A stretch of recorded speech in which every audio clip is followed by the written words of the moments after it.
Kali ini kita akan membicarakan sesuatu yang sangat menarik, yaitu tentang ibu kota baru yang di wilayah Penajam. Jadi menurut pendapat pribadi, Penajam akan sulit menjadi ibu kota baru yang katanya pada tahun 2024 Penajam itu akan siap untuk menjadi pusat pemerintahan Indonesia. Secara pribadi, pertanyaan pertama adalah siapa yang akan pindah ke sana?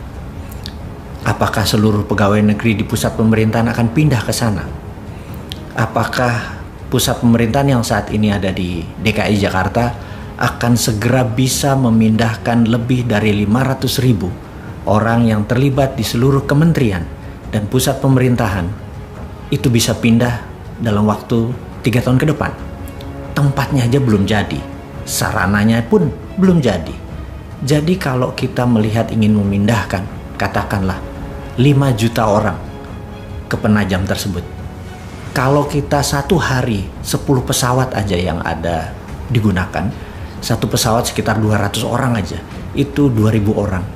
Untuk memindahkan 2.000 orang dikalikan 365 hari itu baru 700.000. Alias 5 tahun itu belum sampai 5 juta orang kita pindahkan yang setiap hari 2.000 orang. Dan itu tidak sederhana sekali lagi memindahkan orang ke sana. Pertanyaannya, kenapa orang mesti pindah ke sana? Dalam sejarah umat manusia bermigrasi, terbanyak adalah mereka yang pindah karena harapan tinggal atau harapan hidup di tempat yang lama sudah negatif. Untuk itu mereka memerlukan tempat hajat hidup yang baru, yang harapannya lebih baik, lebih cepat, lebih mudah, lebih sehat, dan lain sebagainya. Apakah di Penajam akan kayak gitu? Apakah di ibu kota baru nanti income seseorang naik 3-4 kali lipat dalam waktu yang cepat? Harapan apa yang ada di sana? Kalau tidak ada harapan yang lebih bagus dari tempat yang lama, siapa yang mau pindah ke sana? Kemudian, membangun infrastruktur. Membangun infrastruktur itu ada infrastruktur yang dasar seperti air, sistem jalanan. Infrastruktur itu bukan sekedar benda berpindah dari satu ke yang lain. Ada banyak sarana kesehatan, dan yang paling parah adalah sarana pertahanan. Kita tahu di utara Penajam, di wilayah Indonesia itu ada Malaysia, ada Filipina, ada Tiongkok, yang dengan kapal induknya kita disenderin di Laut Cina Selatan dalam waktu 2 jam itu sudah bisa mencapai Penajam. Dan pangkalan militer di sana tidak ada sama sekali yang bisa mengintercept. Janganlah pernah berkata kita cinta damai, kita tidak ingin berperang dengan siapapun, kemudian kita tidak bersiap. Ingat doktrin dimanapun yang mengatakan kalau kita ingin damai, kita harus bersiap untuk perang. Kita ingin damai, tapi kita harus bersiap untuk perang. Setidaknya pangkalan militer di Kalimantan Timur itu harus tumbuh kira-kira 10 kali atau lebih 10 kali lebih banyak dari, atau 10 kali lebih kuat dari saat ini. Ada intercept radar, ada peluru kendali, ada jet tempur, dan lain sebagainya. Itu belum ada persiapannya sama sekali. Bahkan Kementerian Pertahanan yang saat ini adalah orang yang ingin mencalonkan dirinya di tahun 2024 untuk menjadi presiden berikutnya, itu pun tidak terlihat di buku putih Kementerian Pertahanan akan membangun pangkalan untuk melindungi ibu kota baru di Penajam sampai tahun 2024. Lah kalau dianya tidak membangun atau tidak menyiapkan, bagaimana kalau kita membangun sana sebagai ibu kota baru? Apakah hanya membangun seperti real estate, seperti Bumi Serpong Damai, seperti Alam Sutra? Itu pun memerlukan 20 tahun lebih baru terasa manfaatnya. Jadi kalau dikatakan ibu kota baru nanti akan jadi tahun 2024, saya bisa katakan itu tidak mungkin. Dan banyak yang terbuai bahwa itu mungkin.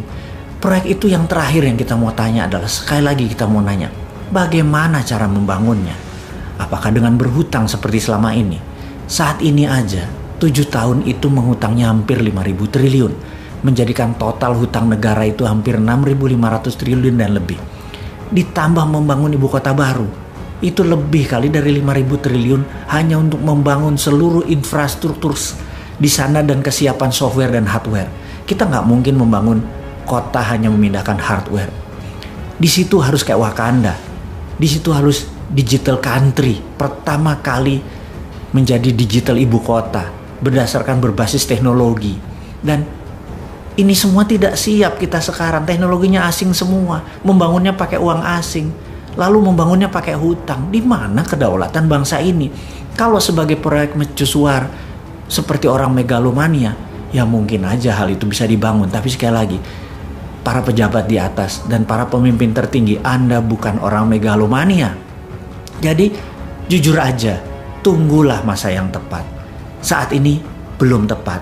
Jadi ada baiknya kita tunda dulu membangun, atau katakanlah tutup aja, tidak usah membangun.